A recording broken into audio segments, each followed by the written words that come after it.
నేనైతే కార్తీక పౌర్ణమి ఇలా జరుపుకున్నాను. మీరు ఎలా జరుపుకున్నారో కింద కామెంట్ చేయండి. ఈ వీడియో నచ్చితే లైక్ చేయండి అండ్ సబ్స్క్రైబ్ చేసుకోవడం మర్చిపోమాకండి. నాతో పాటు మీరు కూడా కార్తీక పౌర్ణమి కథ వినండి.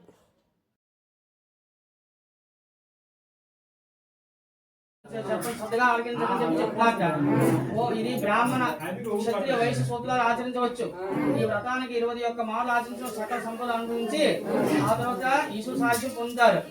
విశేషారా ఈ వ్రతం మహత్యం వివరించడం వినండి.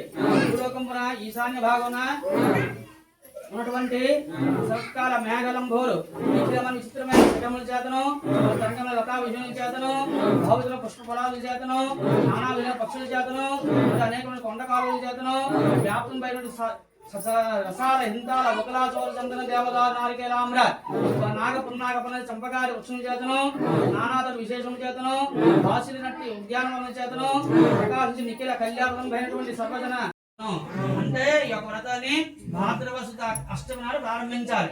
అష్టమి ఎప్పుడైతే అప్పుడు ఇచ్చేసేదో ఆ తర్వాత ప్రతిరోజు కూడా ఆ హస్తాన్ని ప్రతిసరం అంటే ఏంటి మీరు ఏమిటంటారు దీన్ని చేతి కొట్టుకునేది 21 తోరణాలు చేతి కట్టుకుని రోజు స్వామివారికి పూజ చేయాలి. చేసిన తర్వాత అది మొదలు అమావాస్య వరకు పూజ చేయాలి. చేసిన కేదారేశ్వర వ్రతం ఆచరించాలి. అలా చేసి ఆ తర్వాత ధాన్యరాశిలో పూల కొమ్మ ఉంచి 21 సూత్రం చుట్టి అటు పట్టు నుంచి కప్పి ఉంచి నవరత్నములు గాని శక్తి కొలది సువర్ణం గాని ఉంచి గంధ పుష్పాలకు నమస్కరించి 21 మంది బ్రాహ్మణులు పిలిపించి వారవృక్షాలను చేసి నృత్యం ఆచరించి కూర్చుంటబెట్టి ఆచార్య కేదార దేవుని ప్రతిష్ఠింపజేసి చందనాగురి కస్తూరి కుంకుమాలు శ్రీగంధం నానాగురి పుష్పంతో తాంబూల వస్త్రం చేత నివేదన మనొచ్చి యథాశాస్త్రంలో దోపదీపాలు నచ్చించి ఏకవంశ సంఖ్యాములు శోషములు అంటే వస్తువులు భోజనం కింద పెట్టాలట స్వామివారికి. 11 వస్తువులు పెట్టాలట. అంటే పూర్వం చేసేవారు మామూలుగా పూలు కట్టమని పెట్టేస్తున్నారు. వనసారి పొరములను ఎంపిక చేసి తాంబూలవసంగా చక్కగా స్తోత్రం చేసి బ్రాహ్మణుడికి యథాశక్తి దక్షిణ ఇచ్చి ఆ యొక్క కేదారేశ్వర వ్రతం లక్షగా సమిష్టించి ఈశ్వరుని అట్లా ఎంతో భక్తితో వ్రతం చేయాలట. ఆ వచ్చిన మాట ఎప్పుడైతే అలా చెప్పాడో ఆ గౌతమ మహర్షి ఆ యొక్క అమ్మవారి పార్వతీదేవి అలాగే ఆచరించిందట. ఆ కాచార్య వ్రతం అట్లే చేయగా అంత ఈశ్వరుడు సంతుష్టాముడై అతడికి దేవగములతో వచ్చి ఆ ఆశ్రమంలో నిత్యముగా అంటే అక్కడికి వచ్చాడు ఈశ్వరుడు. వచ్చి ఎవరితో వచ్చాడు అతని దగ్గర ఉన్నటువంటి దేవగణాల చేత వచ్చేట. వచ్చి అక్కడికి వచ్చే కదా ఆ పార్వతి నువ్వు చేసినటువంటి కేదారేశ్వర వ్రతానికి నేను ఎంతో సంతోషించాను, నీకేమిటి వరం కావాలో కోరుకో అని చెప్పి అడిగట. అడిగేసారు. అప్పుడు ఎటాట నాకు మీ యొక్క శరీరంలో సగ భాగం నాకు ఇవ్వండి అని చెప్పి అడిగింది. అంతర్గత ఎప్పుడైతే అలా అన్నాడో ఆ తర్వాత మరి కొంతకాలం ఎప్పుడైతే అలా అన్నాడో అప్పటికి ఆ యొక్క ఎప్పుడైతే బోళసంగుడు కదా ఎవరే వ్రతం కావాలంటే ఎవరే ఏ యొక్క ఏది కావాలంటే వారు ఇచ్చేస్తారు వరం. బోళసంగుడు కాబట్టి వరం ఇచ్చాడు. వరం ఇచ్చిన తర్వాత అందులో ఈశ్వరుడు సగం భాగం అయిపోయింది. అమ్మవారు అయిపోయింది. అక్కడ నుంచి వాళ్ళిద్దరు కూడా అక్కడ నుంచి వాళ్ళ యొక్క ఉన్నటువంటి కైలాస పర్వతం చేరుకున్నారు. చేరుకుంటే మరి కొంతకాలానికి శివభక్తియుక్తుడు చిత్రాంగ అనే ఆయన ఆ యొక్క నందికేశ్వరుని వలన వ్రతాచార్యము ఎదిగి మనుష్యలోకం వారికి ఉపదేశించాలని దక్షిణ వారి ఉజ్జయిని పట్టణం చేరి వజ్రదంతుల రాజులకు వ్రతం ఉపదేశించేట. చేసిన తర్వాత ఆ వ్రతానికి ఎవరైతే తత్వ ప్రకారంగా ఆచరించి సార్వభౌమయ్యట. అంటే ఆ వ్రతాన్ని వజ్రదంతుడు అనే ఒక రాజు ఆ వ్రతాన్ని చేసేట. వ్రతం ఆచరించి సార్వభౌముడు అయ్యట దేశానికి అంతాను. ఆ తర్వాత కొంతకాలానికి ఆ పట్టణంలో ఉన్నటువంటి వైష్ణవ పుణ్యవతి భాగవతి అని కుమార్తెలు ఉన్నారు. వాళ్ళిద్దరు కూడా మా నాన్నగారి దగ్గరికి వెళ్ళి కేదారు ఆచరిస్తామని చెప్పారు. అనగా నేను నా దగ్గర ఎటువంటి డబ్బు లేదు, మీరు యొక్క ఈ వ్రతం చేద్దామని చెప్పి ఆలోచన మానుకోండి. ఇక్కడ ఉన్నది చెప్తున్నాను, మామూలు చెప్తాను మీకు మానుకోండి అని మీకు అర్థమని చెప్తాను అనమాట. ఆనుకోండి అని చెప్పి అన్నట్టు తెలిసి కదా. ఓ తండ్రి మీరేమో మాకు డబ్బులు ఇవ్వక్కర్లేదు, మీరు ఆనంద ఇవ్వండి చాలు, ఆజ్ఞ ఇవ్వండి మీ అనుభవాలు చేసుకుందాం అని చెప్పి అన్నట్టు వాళ్ళిద్దరు. ఎప్పుడైతే అలా అన్నారో ఒక ఇద్దరు కూడా చెట్టు కింద కూర్చొని ఆ యొక్క అనుకుంటున్నట్టు ఎలాగ వ్రతం చేయాలి ఏదో అనుకుంటుంటే అప్పుడు ఈశ్వరుడే వాళ్ళకి సామాగ్రి ఇచ్చేట. ఇచ్చిన తర్వాత అంతగా వాళ్ళు చక్కగా వ్రతం ఆచరించి వాళ్ళ ఆ మహాదేవుడు ఆ యొక్క ఎప్పుడైతే వ్రతం చేశారో వాటికి సంతోషపడి ఆ కన్యలకు ఆయుర్వేద ఐశ్వర్యములు దివ్య రూపాలు ఇచ్చేట. అంటే మంచి అందమైనటువంటి రూపాలని ఇచ్చేట. ఇచ్చేసి అక్కడ నుంచి అంతర్ధానం అయిపోయేట. అయిపోయిన తర్వాత ఆ పిమ్మట ఆ వ్రతమాచ్యం వల్ల ఉజ్జయిని పట్టణం నుంచి రాజు పుణ్యవతిని అతను చోరభూపాలు భాగ్యవతిని ఇద్దరు కూడా వివాహం చేసుకున్నట్ట.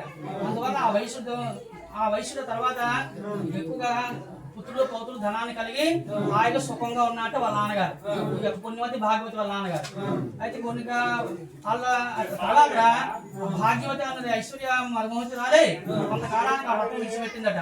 అంటే భాగ్యవతి ఐశ్వర్యం వల్ల గర్వంతో ఆ వ్రతాన్ని వదిలిసిందట. అందులో భాగ్యం ద్వారా పుత్రునితో పెనిమిడి చేత ఎడపంది అడవిలో తిరిగి సంసారి కింద ఒక బోయవానికి చేరిందట. అంటే ఎప్పుడైతే వ్రతం వదిలిసిందో భర్త నుంచి ఆవిడికి ఎటువంటి ఇది లేకుండా ఆదరణ లేకుండా భర్త ఇంట్లోంచి వెళ్ళిపోమన్నట్ట. ఈ యొక్క భాగ్యవతి వాళ్ళ అబ్బాయి ఇద్దరు కూడా అక్కడి నుంచి వెళ్ళిపో ఒక అడవిలో ఒక బోయి వారికి చేరేట.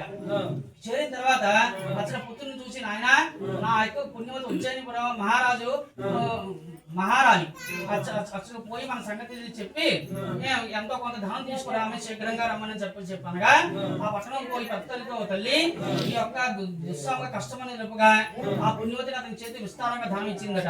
అంటే ఈ యొక్క అబ్బాయి ఆ ఉజ్జయినిపట్నం వెళ్ళాక ఉజ్జయినిపట్నం వెళ్ళి ఏంటో పెద్దమ్మ అవుతుంది కదా, పెద్దమ్మ మా పరిస్థితులు ఉంది, మా దగ్గర ధనం లేదు, ఆకలి డబ్బులతో ఉన్నాము కాబట్టి ఎంతో కొంత ధనం ఇస్తే మేము పట్టుకొని వెళ్తా అని చెప్పి అనగానే పుణ్యవతి విచారించి ఇదిగో నాన్న అని చెప్పి కొంత ధనాన్ని ఇచ్చింది.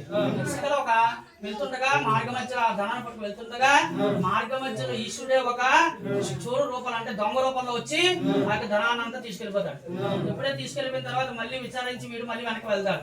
వెనక్కి వెళ్ళికెళ్ళా ఓ పెద్దమ్మ ఇలా దొంగలు పడ్డారు, ధనం తక్కువైందని చెప్పగానే మళ్ళీ ఒక విచారించి వీడు మళ్ళీ కొంత ధనం ఇస్తుంది.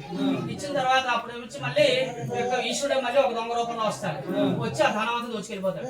దోచుకెళ్ళిపోయిన తర్వాత మళ్ళీ వెనక్కి వెళ్తాడు. వెనక్కి వెళ్ళి పెద్దమ్మ మళ్ళీ దొంగలు పడ్డారు అని చెప్పాను అయ్యో బాబు అని చెప్పేసి మళ్ళీ కొంత ధనం ఇస్తుంది. ధనం ఇచ్చి పట్టుకు వెళ్తుండగా మళ్ళీ ఈ యొక్క ఈశ్వరుడు మళ్ళీ దొంగ రూపంలో వచ్చి ధనాన్ని పట్టుకెళ్ళిపోతాడు. పట్టుకు మళ్ళీ వెనక్కి వస్తుండగా అప్పుడు ఆకాశవాణి చెప్తుంది, నువ్వు ఎన్నిసార్లు ధనం పట్టుకొచ్చినా మీ పెద్దమ్మ దగ్గర నుంచి మీ యొక్క ధనం పోతుంది. మీ అమ్మగారు కేదారేశ్వర నోము వదిలేశారు, అందువల్ల ఈ యొక్క ఈ పరిస్థితి మీకు వచ్చింది కాబట్టి నువ్వు ఎన్నిసార్లు ధనం తెచ్చినా కాబట్టి నీ యొక్క ధనం అంతా పోతుంది ఆయన అని చెప్పి ఆకాశవాణి పలికిందట. ఎప్పుడైతే అలా పలికిందో మళ్ళీ వెనక్కి వెళ్ళి వాళ్ళ పెద్దమ్మ చెప్పేట పుణ్యవతికి ఇలా ఆకాశవాణి ఇలా చెప్పింది అని చెప్పి అనగానే అయ్యో అని చెప్పి ఆ అబ్బాయి చేత ఈ యొక్క వ్రతాన్ని చేయించి కేదారేశ్వర వ్రతం చేయించి మళ్ళీ ధనాన్ని ఇచ్చిందట. ఇచ్చి పట్టుకెళ్ళి వాళ్ళ అమ్మగారికి ఇచ్చేసి వాళ్ళ అమ్మగారికి వెళ్ళేటప్పుడు ఈ అబ్బాయి చెప్తుందట ఈ యొక్క పుణ్యవతి మీ అమ్మగారిని కేదారేశ్వర వ్రతం చేయమను అని చెప్పి చెప్పిందట. చెప్పేసుకొని ఈ యొక్క అబ్బాయి కూడా అలాగే వెళ్ళి చెప్పేసరికల్లా ఆ యొక్క ఆవిడ కూడా ఈ యొక్క భాగ్యవతి ఆవిడ కూడా కేదారేశ్వర వ్రతం చేసింది.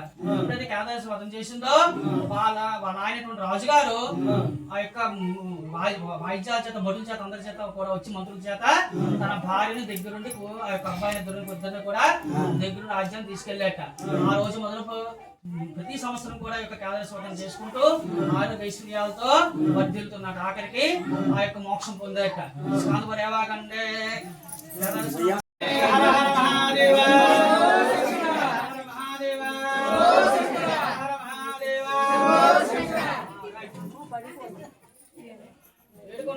వెంకటరమణ